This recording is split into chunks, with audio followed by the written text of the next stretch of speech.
The unofficial trade season has begun in the NBA, with 88% of the players in the league now available for a trade. And after the Raptors suffered another bad loss last night to the Sacramento Kings, it's time for the front office to get serious about winning or get serious about losing. And in today's video, we're going to discuss what the best path is for this current Toronto team. Let's get into it.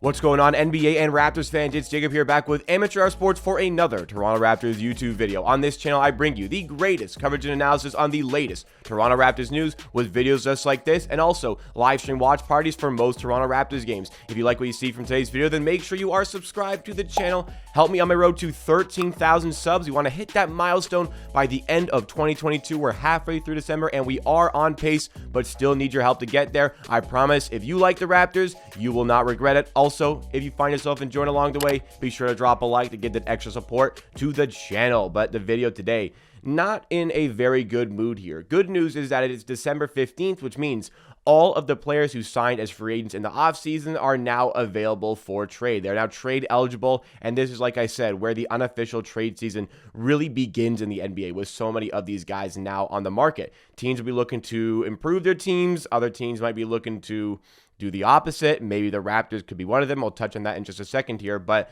overall, it's time for some action here for Toronto. Yesterday, they lose to the Sacramento Kings. They lose by 1 point. It was right there for them. They led by 16, had their opportunities in the clutch, and even with the last shot of the game, had the opportunity to tie it with a Fred VanVleet three that just does not go. Siakam puts in the rebound, but it doesn't really matter. The Raptors needed 3 points. They didn't have enough time to kick it out after that point.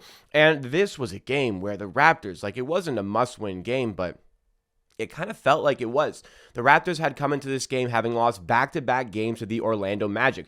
The second of those back-to-backs were on the Sunday, so 2 full nights of rest for this Raptors team, playing at home where they have a 10-3 record against the Sacramento Kings, who were on the second night of a back-to-back, who played the previous night in Philadelphia, had to cross through customs overnight. Also, they're 6-8 away from home. That was a scheduled win nearly for the Toronto Raptors that just could not get over the line. And it's concerning. It's concerning. I'm not in the full-fledged panic mode about this team as of yet. I'm sure some of you watching this video are in panic mode and maybe are yelling at me right now, but I don't think it's time to completely panic about this team. There is still a lot of time to turn this season around. There is absolutely tons of time to turn this season around. It's starting to look a little bit bleak at this point, and if it continues in this downward sort of spiral, then yeah, we can start talking about the possibilities of becoming worse in the unofficial trade season over here. But right now, I think it's time to focus on becoming a better team, because there are good players here. They showed it yesterday. Fred had 39 points. Scottie Barnes had a 27-point double-double that nearly was a triple-double. Siakam, in an off night, had 19 points. This guy is just casually dropping tons of points every single night. So there's good players here. Problem is, defense right now is so bad, and Fred VanVleet is a player that acknowledged it in the post-game press conference. This team just cannot get stopped. So fundamentally, there are things missing from this team. I think overall the front office was banking on the development from within. I don't think that was foolish of them to do that. I think they probably should have recognized that there was still a definitive lack of guard depth, a definitive lack of shooting on this team. I think that was something that should have been recognized from the team, but betting on the internal growth from Siakam, who has gotten better, Fred VanVleet, expecting him to take a step back on offense, which he, to be honest, he was doing, but the idea was with Fred stepping back, everybody else would step forward. And Siakam, well, he took that step forward. Scottie Barnes has seemingly taken a step back. Gary Trent Jr. has seemingly taken a step back. And Scottie Barnes was great yesterday. We're starting to see flashes of his brilliance. We need to see it more consistently, especially on the defensive end. We have guys like Achua, who we expect to take a step forward. And though he's injured right now, when he was playing, he very much was going in the opposite direction to that. So it wasn't foolish of the front office to bank on the internal growth, but now we have to recognize that it's not panning out, and we want this team to be good. And I'm sure the front office wants this team to be good. The coaching staff wants this team to be good, and pieces are needed in order to get that done. So what sort of pieces should the Raptors be focused on here, and what can we actually get? And is it worth it for the Raptors to go and get these things? We've talked about in the previous video, we talked about last week about Jakob Poeltl. I think that this is a player the Raptors absolutely 100% need to go after for a trade. If you can get Jakob Poeltl for salary filler, Ken Burch, Malachi Flynn, a first, this year's first, lottery protected, and a second round pick, you absolutely need to go and do that. Maybe not lottery protected on the pick, maybe top 10, just to entice them a little bit more. It'd be nice to have it lottery protected because you don't know the way this season is going to go. But there's people saying that Jakob Poeltl isn't going to make a big difference for this team. I completely 100% disagree. The Raptors very evidently need a rim protector. Domantas Sabonis showed that yesterday, and he's like a guy he's a good player. He's going to rebound well against any team. 20 rebounds and 21 points is a little bit too much there, and I think that the penetration for the Kings at the rim was a lot worse from our perspective than we wanted it to be. We just could not stop them in a lot of those situations. That and also the fact that they can make it rain from threes. They took 44 three-pointers yesterday against us. On our side of the three-point line, the way we were shooting, that also is going to need some work here. But let's not get too far ahead of ourselves here. Jakob Poeltl, the presence there on the inside just adds so much to this Raptors defense.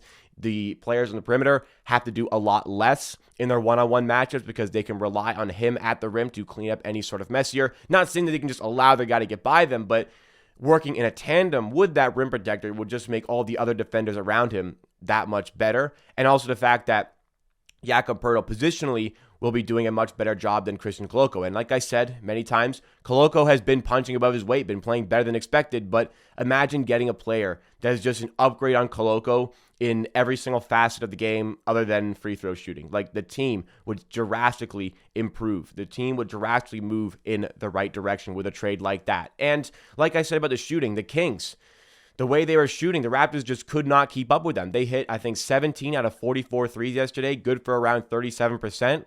The Raptors took like 19 three-pointers, one of them being the buzzer beater from Fred VanVleet. We hit 5 out of 19 three-pointers in this game. This team just cannot shoot the three ball. We do not have enough shooters in this team. This bench is in desperate need of shooting, and a player that you can go and get, maybe in the Jakob Poeltl deal, a player that you can go out and get is maybe a Josh Richardson who is having a very good shooting season. These are players that I think are going to be cheap, reasonable to get. The Spurs suck. Their eyes are on Victor Wembanyama. Obviously, we are not there as of yet. So look at these two players for trade. Are these guys you can pry away from the San Antonio Spurs that would definitely benefit your team? And I will say that right now, Otto Porter Jr., a guy who you would rely on to help with your shooting, is not available. And that is true, but I'll say it again here.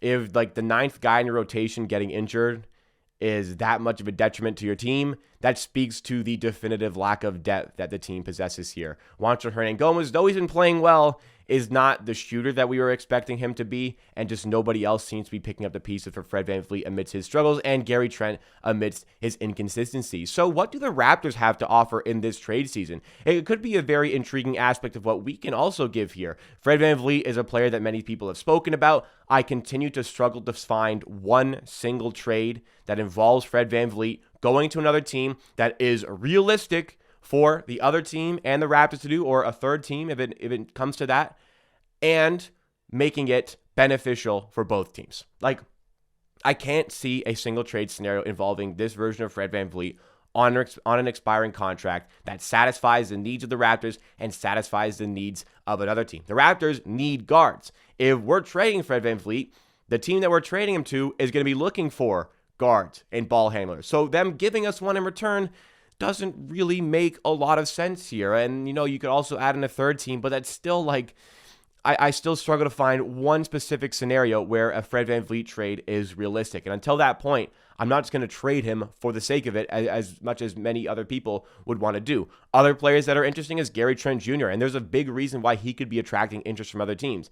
He's a guy who can be a disruptor when he's checked in on defense. He's a good shooter, can create his own shot. He's having a down year, but on an expiring contract, a team with big contention aspirations or just wants to add in floor spacing, they could look to a player like Gary Trent, and that could provide us some interesting assets in return. Not sure if those assets are going to be one that are just season-defining players for us, But if the Raptors are looking to better their team for the future, that could be an avenue where they pursue instead of having to pay him in the offseason. The same could be said for Fred VanVleet, of course. Beyond that, the Raptors have all of their draft picks available to trade. They hold all their draft capital.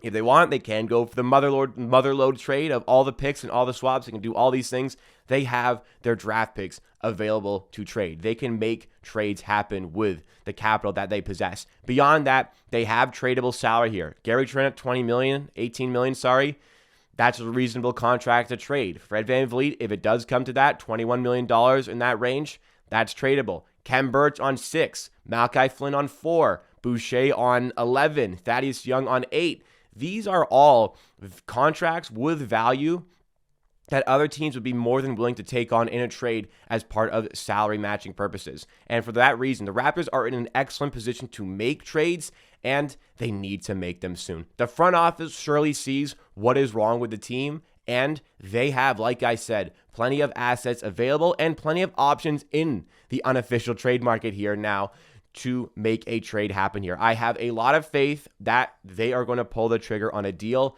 They don't want to go back to tanking. If it does come to that, I think that they will accept it. Guys like Masai Ujiri will be like, play in for what? Of course. But right now, this team is too talented to give up on. I'm saying this again. It is too talented to give up on. If the front office puts the pieces in place, I think that that can make a big difference for the Raptors going forward for the rest of the season. It is a good team. They are not playing up to it. These assets will really change the course of the season. The front office needs to get the job done, and I have faith that they are going to be able to do that. So that wraps it up for me on today's Amateur Sports video. If you guys did enjoy, be sure to drop a like. It does go a long way to supporting the channel, and make sure you're subscribed to Amateur Sports for the greatest coverage and analysis on the latest Toronto Raptors news. Tomorrow, I'm away at an office party, so no stream for the Raptors game against the Nets, but please, my goodness, let's go beat this team. I'll see you again next time for another video.